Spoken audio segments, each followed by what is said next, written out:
Hey folks, welcome back to my Kitten Reads and welcome to my TBR video for the Dewey's 24-hour readathon in October 2017.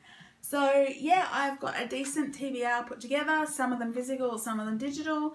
And yeah, I will just get straight into telling you what Dewey's Readathon is all about. This is the 10th anniversary of Dewey's 24-hour readathon. It started in October 2007. So yeah, that's a really important one. It is happening on Saturday, October the 21st, if you are sort of, yeah, that's when it starts, but in Australia it actually starts at 11 p.m. on the 21st and goes, so it's mostly on Sunday the 22nd, but the start time is the same all around the world, so the website, which I will link below, you can check your start time for your time zone. Like I said, in Canberra, Australia, it's 11 p.m. So I will probably read for like an hour, then go to sleep for a bit, and then just get up and read all day on the Sunday.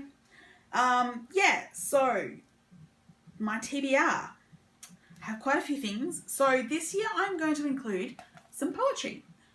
Because it's really always really good to have a lot of short stuff to read for a 24-hour readathon, and I do actually have quite a bit of short stuff picked. So yeah, I've picked this, which is the Contemporary Australian Feminist Poetry, edited by Bonny, Cassidy and Jessica L. Wilkinson. This was published in 2016, and I picked it up in December last year when I was in Hobart. There's 70 poems in it. I've not really read any Australian contemporary poetry. Most of what I've read is older poetry, either older Australian 20th century stuff or like 19th century stuff. So yeah, I'm really keen to actually check it out. I don't recognise any of the names of the poets, but it should be a really good taster of contemporary Australian poetry, and given that it's feminist poetry, totally up my alley. So the next thing on my list is on digital, and that is Uncanny magazine issue 15, which is the Uncanny magazine that I'm now up to. That's edited by Lynne M. Tomas and Damian Tomas. I had a quick look at the people who are written for issue 15, and not a lot of them were very familiar to me. There's a reprinted Cameron Hurley story, there's a Sarah Pinska story, there's an essay by Sam J. Miller, who's written a few stories for Uncanny as well. But yeah, so still Uncanny is always really worth a good read, so I'm looking forward to picking up that. Then I have some graphic novels, because it's always good to give your eyes a bit of a rest from words.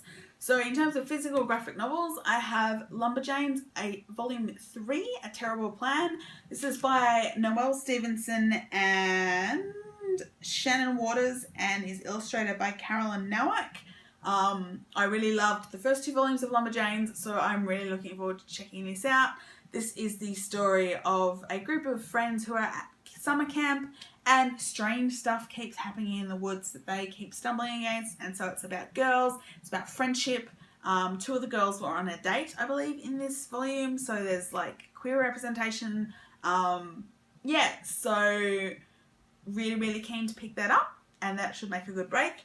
I also have some plans for digital comics. I have bought the first 2 volumes in the Star Wars Poe Dameron comic, volume 1 Black Squadron and volume 2 The Gathering Storm.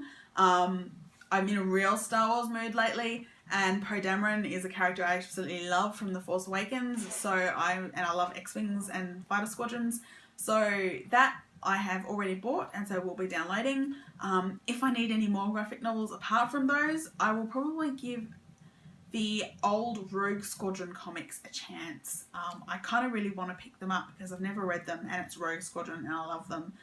They're not current canon, they're the Legends comics, but so if I need any extra comics for the readathon, I will download those. And then we hit, I think, the novels. So I currently have 3 novels picked for the readathon. I'm taking it really easy. I've got a bit of a crime thing going on, but not just crime. So the first one on my list is Ruddy, Gore by Kerry Greenwood, which is the 7th of the Miss Fisher murder mystery books. And I'll read the back to you. It says, running late to the Hinkler Gala performance of Gilbert and Sullivan's Ruddy, Gore, Phryne Fisher meets some thugs in a dark alley and handles them convincingly before they can ruin her silver dress. Phryne then finds that she has rescued a gorgeous Chinese, Lynne Chung, and his grandmother, and is briefly mistaken for a deity. Denying divinity but accepting cognac, she later continues safely to the theatre, but it's an unexpected evening as her night is again interrupted by the most bizarre death on stage. What links can Phryne possibly find between the ridiculously entertaining plot of Ruddy Gore, the Chinese community of Little Burke Street, or the actors treading the boards of His Majesty's Theatre? Drawn backstage and on stage, Phryne must solve an old murder and find a new murderer, and of course banish the theatre's ghost, who seems likely to kill again. Now, I'm a little concerned about this one because I have heard some things regarding the way Kerry Greenwood has written the Chinese characters, so there may be some problematic racial stuff in here. But I do love Phryne Fisher. I love the TV show, and I've really been enjoying reading the books, so it should be a really quick, easy read, hopefully. So that's Ruddy Gore by Kerry Greenwood. After that, I have actually picked up, this is not a crime novel, this is Daughter of the Pirate King by Tricia Levenseller. This is one of the books I have received via Crate, which I've only read one of those books so far, so I like to try and add one to my Readathon TBR. It's quite a short one, and so it's YA, and if I read the flap, it says, sent on a mission to retrieve an ancient hidden map, the key to a legendary treasure trove, 17-year-old pirate captain Alosa deliberately allows herself to be captured by her enemies, giving her the perfect opportunity to search their ship. More than a match for the ruthless pirate crew, Alosa has only one thing standing between her and the map. Her captor, the unexpectedly clever and unfairly attractive first mate Ruddy. But not to worry, for Alosa has a few tricks up her sleeve, and no lone pirate can stop the Daughter of the Pirate King. So that sounds like a heaps of fun, and it looks like it's pretty short. So that should be a good one for a readathon. And if I do actually finish both of those novels, I've also picked up Agatha Christie, Why Didn't They Ask Evans, which I've not read before. It's not a Miss Marple or a Poirot, but it was actually adapted to the screen as a Miss Marple as part of the Julia Mackenzie series. Is that the actress's name? The one that took over from Geraldine McEwen. But I haven't actually read the book, so I picked this up. It's possible, I do like to generally go for a bit of walk at some stage through the day and listen to an audiobook.